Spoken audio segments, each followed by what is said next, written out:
Guys, what's going on? It is Ash here coming at you today in Clash Royale. Today, I am joined live by Civ, aka Gaming with Civ YouTubers. He's going to be sharing the most requested deck that we have received this entire season, honestly, guys. So many of you guys tweeting me and putting this in the comments, so thank you for the suggestions. I'm bringing it to you now. We're going to try to complete a grand challenge using, well, let's take a look at his profile real quick first, but you guys can see the deck. What is this? Again, the WTF meta continues here on the channel. 3 Musketeers, Fisherman, Giant Skeleton, Hunter, and Royal Hogs.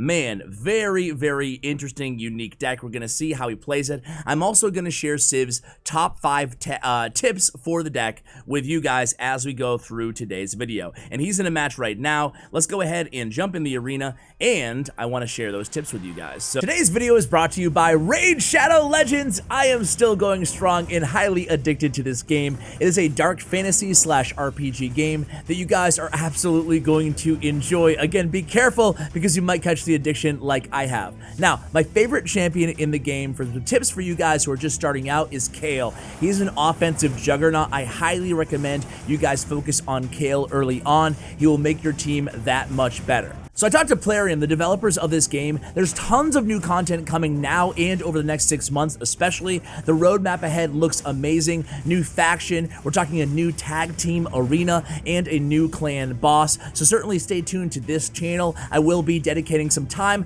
covering this game and helping you guys out as you start to explore it. So guys, make sure you download the game using my special link below. This is important. You will get a free champion grinning and also 200,000 silver in the game. Make sure you use my link, otherwise you won't get those rewards. Guys, I will see you in game. Thank you, Raid Shadow Legends, for sponsoring today's video. So let's go to the first one here as we start off this very first match. So Civ says, number 1, I am pretty aggressive with Royal Hogs in single elixir. If I have a good cycle and I know they don't have a really good counter in hand, I will most definitely play them at the bridge. So of course he splits them here in this situation as the opponent had already split the bats. Looks like we're going against, well, I was gonna say maybe a mortar deck, but now that I see that Dark Prince there, who knows exactly? So we'll see what the opponent is playing here, and let's just keep going with the tips. Tip number 2 is 3 Musketeers in this deck is mostly exclusively used in double elixir. I will use them in single elixir if it's really necessary. Otherwise, I try not to use them at all until double elixir time. So it could be a Sparky deck with that zap bait that we see from the opponent here. We go with, hey, a Giant Skeleton that's going to clog up that lane absolutely perfectly. Interesting to see a Giant Skeleton in with a 3 Musketeer deck. Certainly never thought we'd see the day here, ladies and gentlemen.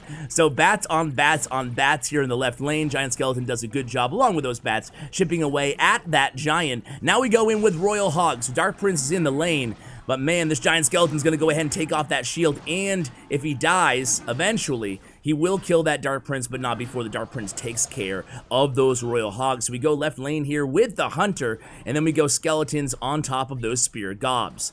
So Hunter kind of just cycled here, about 10 seconds remaining in single elixir time. Let's go ahead and see what Teemo, the opponent, has in store for us here. I like this aggressiveness, and again here, guys, we have not played 3 Musketeers yet. The opponent does not even know that we have them in deck. It's a strange deck that, you know, I don't think your opponent, even with the Royal Hogs, I don't think your opponent's ever going to necessarily guess that you're playing 3 Musketeers until you show it. Let's go to tip number 3. It's really important to keep track of their spells, both big and small. You have a lot of bait cards in this deck, so it's important to punish if they don't have the right spells in hand. You punish with 3 Musketeers and with Royal Hogs. Be careful on defense. If they have good spells in hand, do not give them too much value.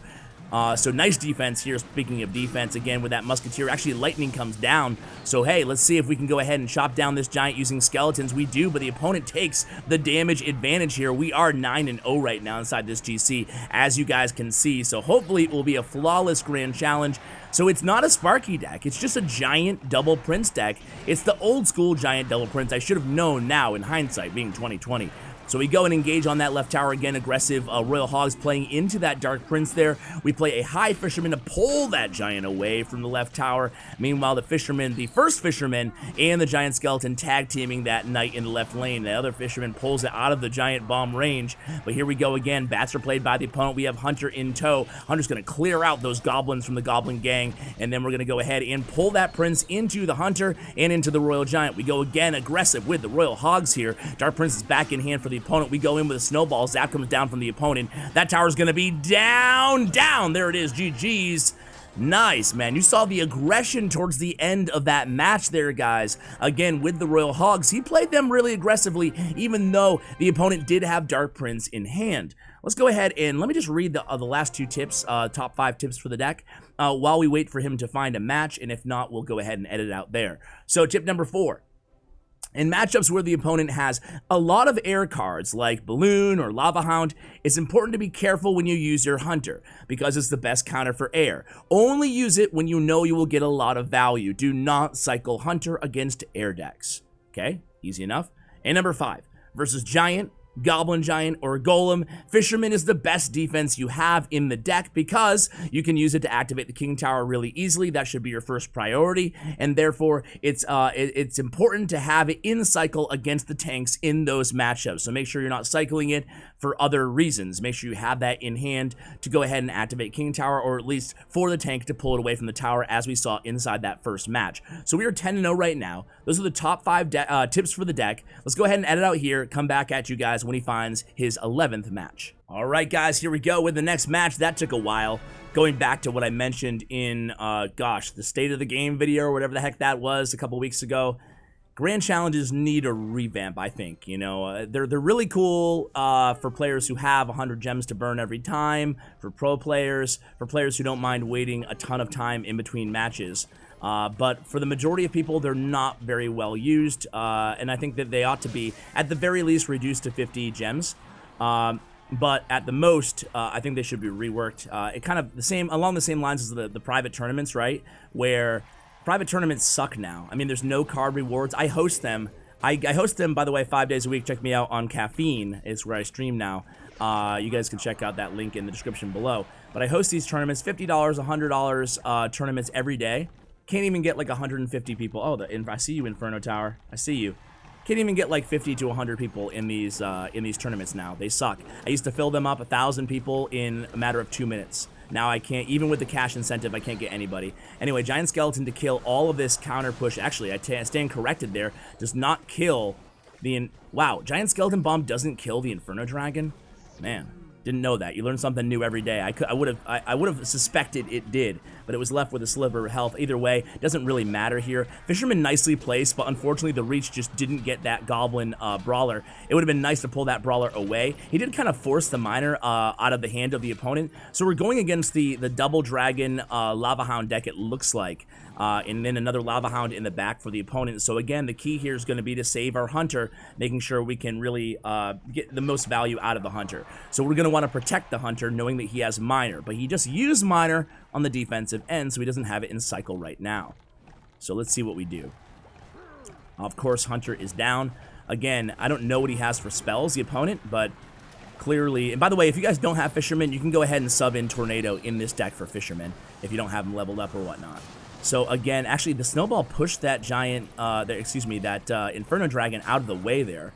So not the cleanest defense, but we come out rather unscathed. Now we go with 3 Musketeers in the back, splitting 2 to the left and 1 to the right, and immediately the opponent tries to pounce on that, utilizing... We have Giant Skeleton back in hand though, so it's not even that big of a deal. He'll kill that entire right-hand push, and we have Hunter back in hand as well. Hunter synergizes so well with 3 Musketeers, guys. It's crazy. So guards down on the 2 Musketeers in the left. Nice counter 3 for, 2 Musketeers. 6, I guess, in the left. And then we have Giant Skeleton marching onto the Goblin Cage. Again, not the best defense, but certainly not the worst defense. He made it look pretty good there. And then with about 6 seconds remaining here in this contest, it's definitely going to sudden death overtime. One Goblin Bruiser hit. Almost makes the damage even there between these guys. Gonna split Royal Hogs here, I think, maybe. No, he's gonna go all left lane Royal Hogs. This is going to be interesting here. Fireball comes down the last spell from the opponent, so that was a nice fireball. And now we go ahead and we reset that Inferno Dragon utilizing the snowball. We get one shot. We got tons of shots in the left lane. Wow, just like that, that mammoth end of the game push there by Civ absolutely decimates both towers. Well, that right tower would have been down vis-a-vis the giant skeleton bomb, but either way, we really go hard in the paint on that left tower, taking it down there, so very well played. Still in the midst of a perfect grand challenge here, guys. Let's go into match number 12. All right, guys, here we go into the next match.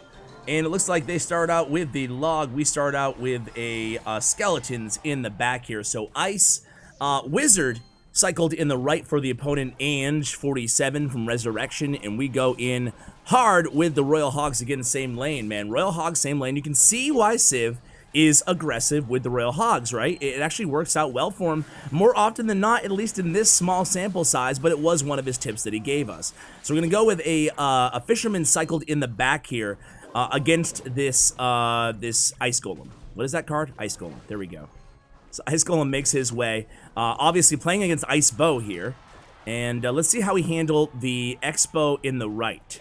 Gonna go immediately with the Giant Skeleton. This is a tricky matchup, I would assume, because of those defensive Expos. We can't ignore them, right? We have to go in with a Giant Skeleton every time, but especially after this one, after seeing our Giant Skeleton, the opponent's gonna be ready for that. So it looks like Civ is gonna kind of combat that advantage the opponent might have with aggressive Royal Hogs here. He does get one Royal Hog to the left tower, but it was a nice activation by the opponent. We take that left tower down to 1188. The opponent gives the good game. Now, of course, we talked about the defensive Expos of the opponent being an advantage they have. They also have rockets, so they could, potentially rocket cycle us. We have the Giant Skeleton that's great against Expo, but we have to be ready for the Skeletons, ready for the Ice Golem that the opponent's surely going to use every single time to push that Giant Skeleton back. And here we go again. Giant Skeleton there. This time it's going to be a little bit different, I imagine. Ice Whiz down. Yeah, nice Ice Whiz. Nice Ice Golem there. Can we get that Giant Skeleton to the Expo? We do. So that actually worked out really, really well. We go ahead and get some more damage thanks to that fish on the left tower. Now we're just spell cycling here. Well, snowball cycling, 792. And a Fisherman here aggressively at the bridge. Why is there a Fisherman played at the bridge there? Knowing the opponent's best weapon for this push was Tornado. Basically, the more bodies we can add to that left tower, the bigger advantage we're going to have. And it looks like the opponent has now officially given up. And there it is, a clean 12-0 again. This man cannot be stopped. I have to give this deck a try, guys. Three Musketeers, it's been a while. He didn't even play Three Musketeers inside that matchup. Granted, the opponent did kind of throw in the towel a little bit early. Let's give him the, where's my Inferno Tower? Did I pass it? There it is. Best emote in the game. Don't at me. All right. GG's, man. All right, now let's go into the arena ourselves, guys. So we have the deck. You can tell the two cards I don't use that much. Skeletons and Royal Hogs, no star levels. Let's go ahead. I just maxed out my Fisherman too. Pretty excited to try it. So here we go.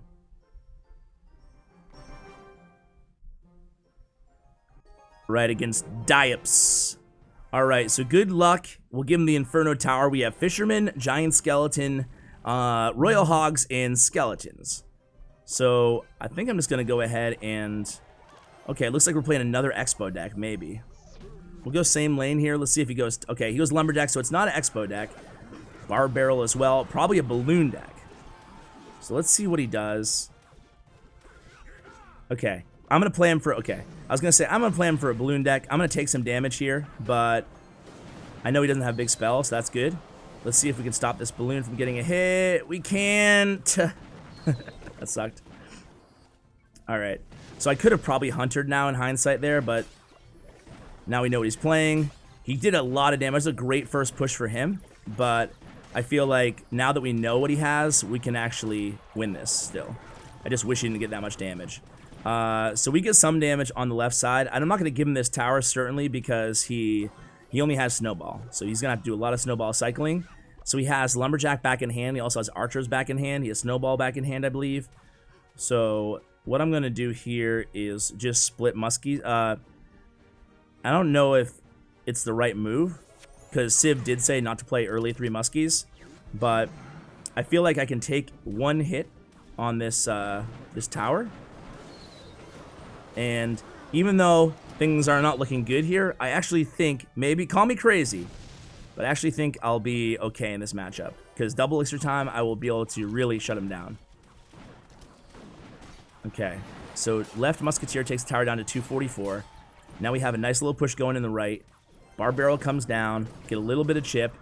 So he has damage advantage here. 3 Musketeers in hindsight, I probably should have just, both times on the 3 Muskies, I think I should have just, kind of looking back here, I should have just played my my Hunter and not worried so much. So he can't pressure me anymore because I don't really, you know, like, go ahead, right? I'm not going to give him the tower either. I want him to work for it. He has freeze, so, I mean, whatever, right? We're going to split hogs here. And split bats. I'm going to snowball here. Take the left tower. He's going to lumberjack here. We're going to Hunter this time. He has this freeze down. We have our bats at the ready. He's going to take right tower. I should have been ready with a snowball there too. I think we still have this though, even though I haven't played it too sharply. All right. What do we go here, guys? What are we going to do? What are we going to do? I think we're going to hit him with the Royal Hogs. Bats to block. Going to hit with a snowball to stall everything out there. He responds with a snowball of his own. Gonna go with 3 Muskies. Gonna go with Hunter. Gonna go back to Royal Hogs here. Basically, all we're trying to do there is just clog up the lane. 1 skeletons to get the snowball in. And I think it wasn't pretty, but I think we'll get tower down here. We do. Oof. All right, well, that was the first time playing the deck. I liked it, made a lot of misplays. Really, it shouldn't have been that close because of my I just should have used a Hunter. Like, why am I using 3 Musketeers when the first tip or the second tip was not to use 3 Musketeers? So lesson learned there. I can't wait to try this deck out inside the arena. What do you guys think about it? Let me know in the comments below. It's been a long while since I shared a 3 Musketeer deck here on the channel. So guys, I just want to thank Civ again for coming on the channel. Check out his YouTube channel. Check out his player stats and profile, thanks to statsroyale.com. And check out his Twitter and social media information. All that will be in the show notes below, along with the deck link. And a huge shout out to Bren Chong, my YouTube partner. Check out his information as well. Thanks for watching, and as always, take care, guys.